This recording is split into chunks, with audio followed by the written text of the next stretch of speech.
Welcome back to DajibanLife. As you can see, it's probably not a good sign when I have the hood open like this, and it's not. You can see there's coolant all over, and there's also coolant, or the remnants of coolant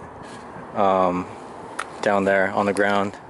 So basically what happened was, I think maybe when I flushed it, because before I flushed it, it was fine. But when I flushed it, I must not have bled all the air out of the system. I thought I got all of it out, but I guess I missed, like a little pocket of air somewhere. And that basically caused like a pressure buildup, and coolant just started like spraying out of what I can assume is the water pump, right? I know this is the water pump here. I can't really see the source of the leak exactly, but here is the fan, right, which is connected to the water pump because it's belt driven right there, and the coolant was leaking out from behind that. As you can see here on the fan, it's like super wet, so it was just basically coming out of the water pump. So I think that means it's a bad water pump. It's kind of weird because it was fine before until I did the coolant flush, and then that air pocket must have hit it and blew some seal or something, I don't know, or raised the boiling point to a crazy level. I'm just not sure actually. So it looks like I'll have to replace the water pump at this time. On my old van, like, there was no problems with any of this stuff, like everything worked fine. So that's kind of a bummer that I'm having to spend money on it, but I'm hoping that I can just keep using the radiator. It's pretty rusted inside, and this radiator cap is probably too old to work. And then if you look in there, there's not that much light, but there's a lot of gunk in there. So hopefully I don't want to really replace the radiator. If anything, I think the old van's radiator is pretty yucky too, but it might be a little bit better. So if anything, I would just swap that radiator in for this one, because that, like I said, that van has no problems at all. But I'm having to fix this in the parking lot here. As you can see, I had to get a rental car just so I could get around for the next couple days. So this is kind of an expense that I wasn't anticipating, so it kind of sucks. But hopefully I can get this up and running in a couple days, take that guy back, and it won't be a problem. As far as sleeping, I know the cops like to use this parking lot as like a hangout area where they eat their donuts.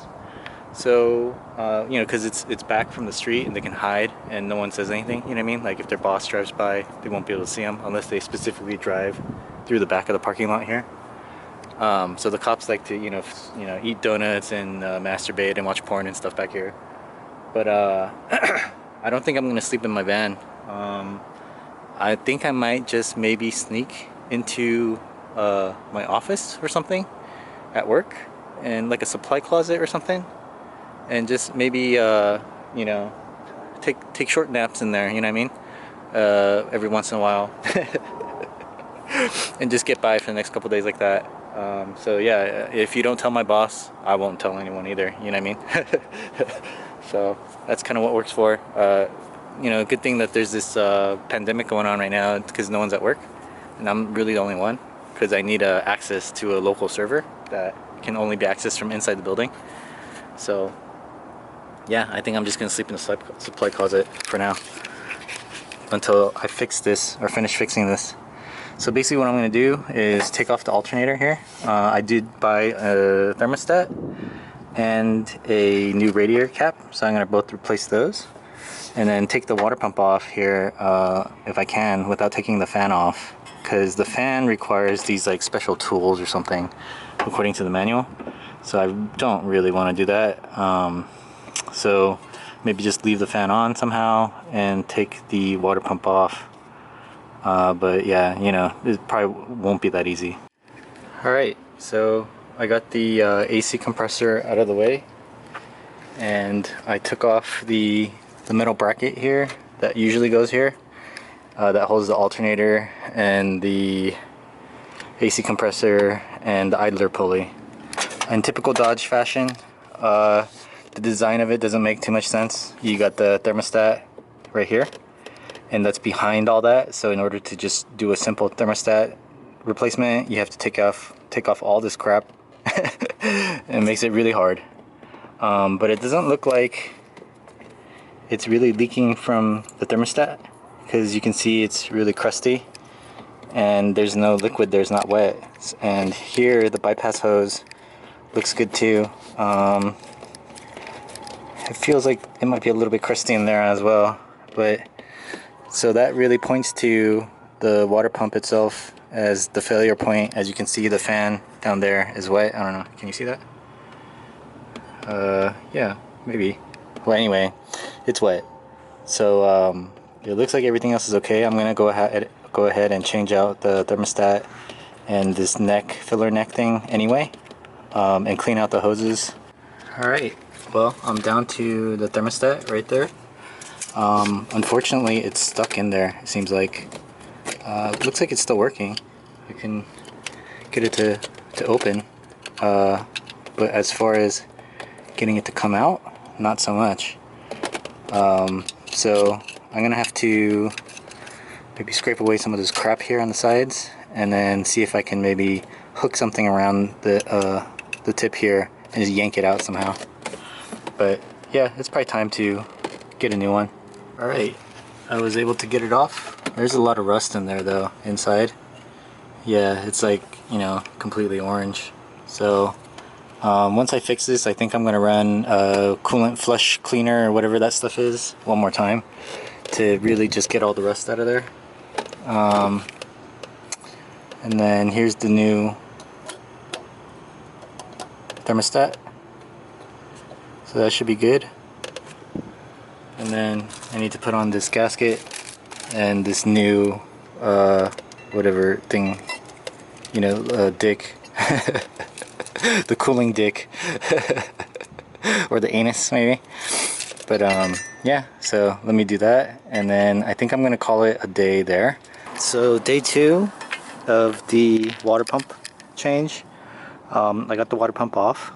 Leave it up to Dodge to make that as unpleasant as possible. Because the clearances are just not good.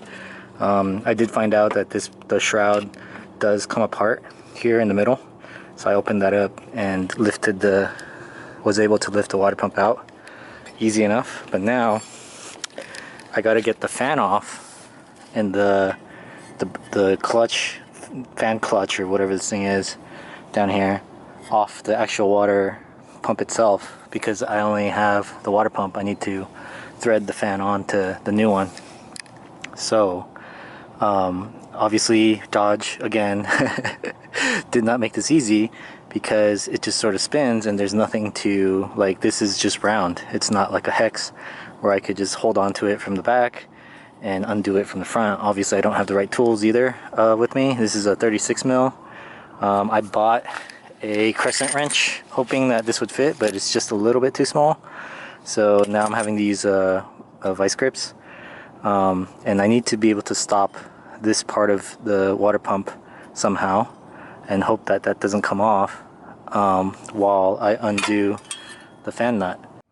Alright, so I got it off. It actually wasn't as hard as I thought it'd be. I just shoved the screwdriver in here and I hammered that in a little bit, so it would you know, make this what do you call it, the pulley stop spinning. And then I just used my vice grips to sort of, like, you know, just shove on it real hard, and it came loose. So the fan's off. So now I can go ahead and replace the water pump, because I think it should be the same. Let's see here, let's compare. So yeah, it looks like all the holes pretty much line up. On the inside, all the channels look pretty much the same. The blades look the same. There's this guy here, this thing, and then all I need to do is transfer over this water spout right here.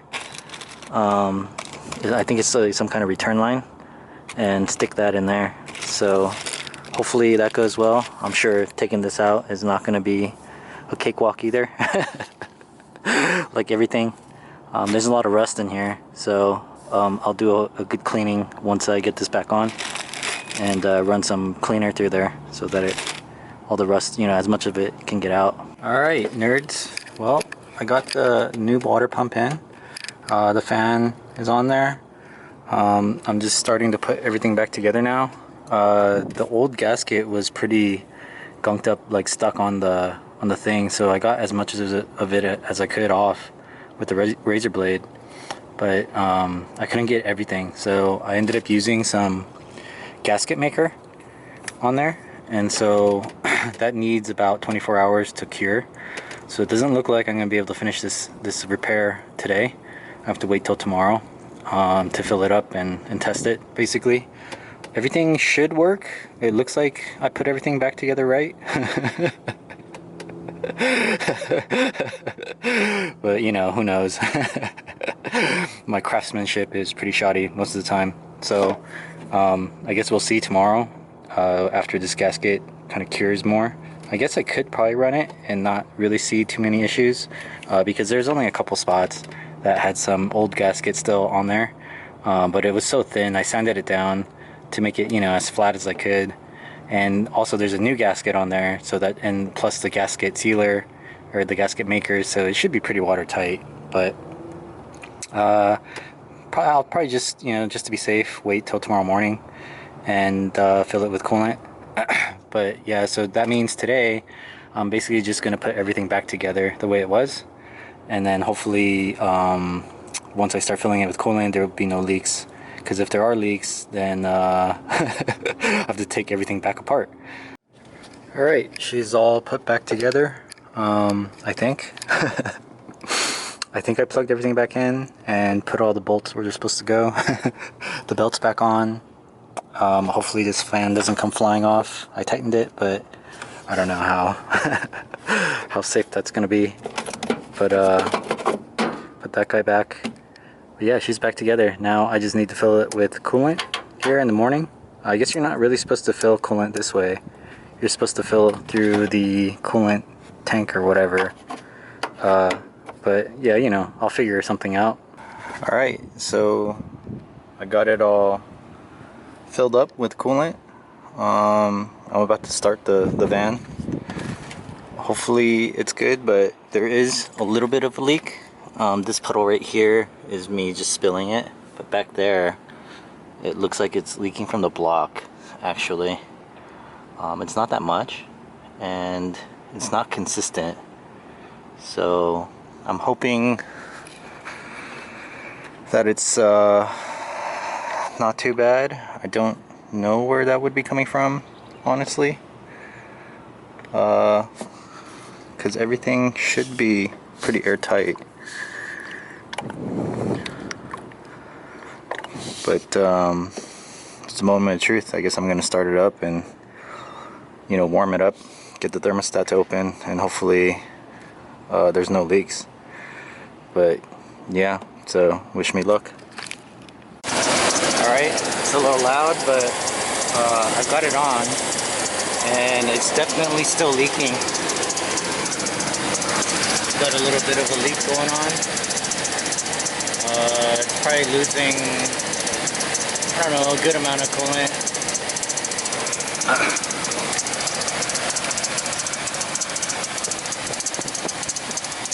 It's making some weird noises too. It's probably not safe for me to be under here, honestly. But I can't really tell where it's coming from. I think it's coming from up above. So it might be coming from the thermostat housing. It's kind of what it looks like, but I can't really see in there. I can't tell. So I wonder what this clacking noise is too. But I guess I'll go ahead and just keep warming it up, just to kind of see. But that leaking looks pretty consistent. It looks like it's slowing down a little bit now. So maybe the leak will plug itself. Maybe the gasket will get wet and start to seal a little bit better. Hopefully, I don't know. Alright, so it looks like most of the air is out of the system, I think. It should be. It's been idling for about 20 minutes, and I also revved up the RPMs to about 2,500 or so, 2,000, 2,500, just to get the heater core going. And the heat is hot coming out of the vents, so that's a good sign. Yeah, and the temperature gauge is not really going above, I guess that's like 180, 185. The thermostat opens at 195. It did get up to 210 before I turned the heater on, just so I knew that the thermostat would open. But it's not really going above that anymore. So I'm assuming that's good. Maybe it's just stopping at 195 pretty much. For when the thermostat opens. Doesn't really get any hotter than that. So there was some initial like misting for some reason. I think maybe the bypass tube down there, I don't know if you can see it, it's right behind the belt, but the bypass tube, it was leaking out of that junction because the O-ring in there, I mangled the replacement O-ring. So I bought a couple different O-rings and put them on there because they don't sell that size. I think it's still slightly misting, so I might need to replace that bypass tube, the whole thing, with a new O-ring. But other than that, it wasn't really leaking too many other places, which I think is good. Whatever was leaking from the block seems to have stopped, even though there's a lot of coolant on the ground now, so I can't tell really. But there's no drops other than from here, right here. I don't know if you just saw a drop right there. That's from me, the coolant coming out of the radiator.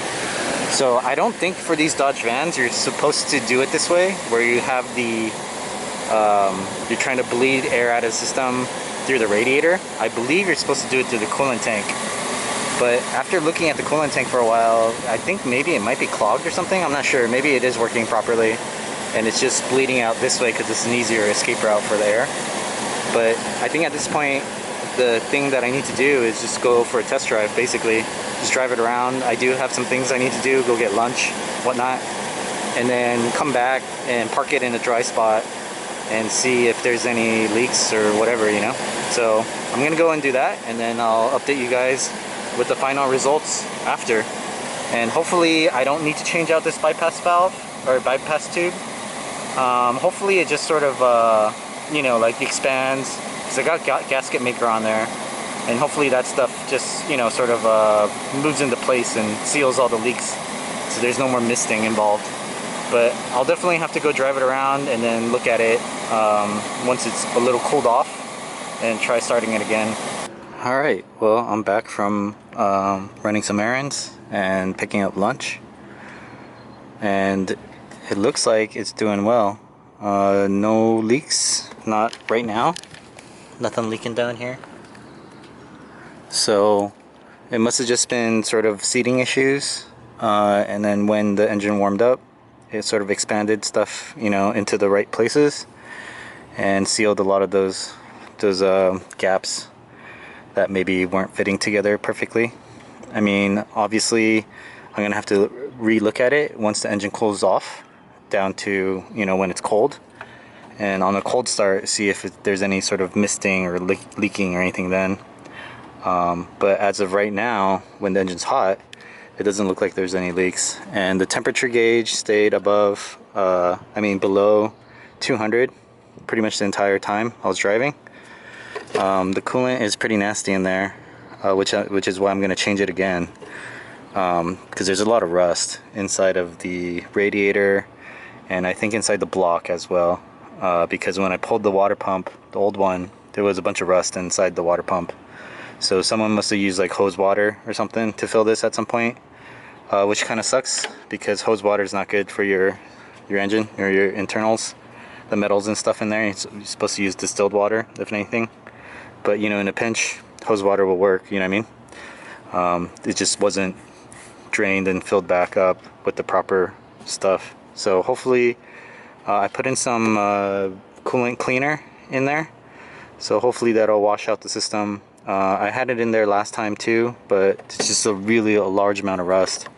So hopefully I'm going to run that for a few hundred miles, and hopefully that gets rid of all the rust. And yeah, so basically it looks like that repair is successful and complete. Hopefully it stays that way. I have a feeling that that bypass tubing will let go at some point. Hopefully not on the freeway.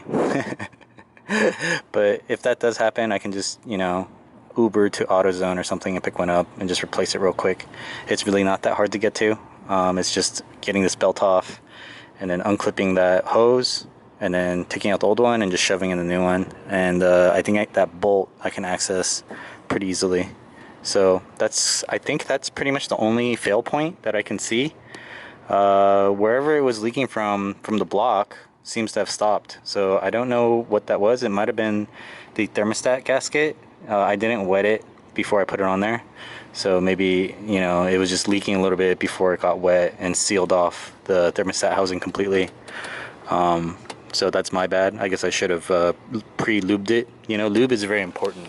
You know, I can't stress this enough. And I don't know, this is like the second video I've mentioned lube and how important it is. And it's very important for things to be lubed up, you know what I mean? Nice and slippery and wet, so that, you know, you get the nice seal. I probably shouldn't have done that so close to my mouth. But yeah. I think that's pretty much the cooling system is fixed. I don't think the old water pump was bad. I just think a seal might have been bad, and it was just leaking out of the seal. I had some air in the system the last time, because it was fine before. And I think when I introduced some air into the system, didn't bleed it out completely, because I got a little careless, and it must have blown past the gasket or something. So that's what I'm assuming. It was a little bit of a costly fix, because I had to get a renter car, as you can see. So that cost a little bit of money, but you know, a few $100s. But in the large scheme of things, it's not so bad. You know, that's definitely maybe a quarter of what I would pay in rent. So I don't mind. I did lose a couple days working on this, which kind of sucks. So, you know, the time involved, I could have been doing something else, right? But you know, I find this kind of stuff fun. I enjoy it.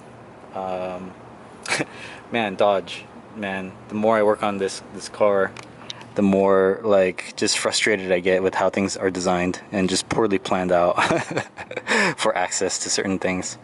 But that's enough of me talking bad smack about Dodge. No wonder people buy imports. Imports are so much easier to work on. But anyway, that's pretty much the video for today. Cooling system, hopefully it holds out. I'll give you guys an update in about a week or two, see if it's still good. And yeah, thanks for watching.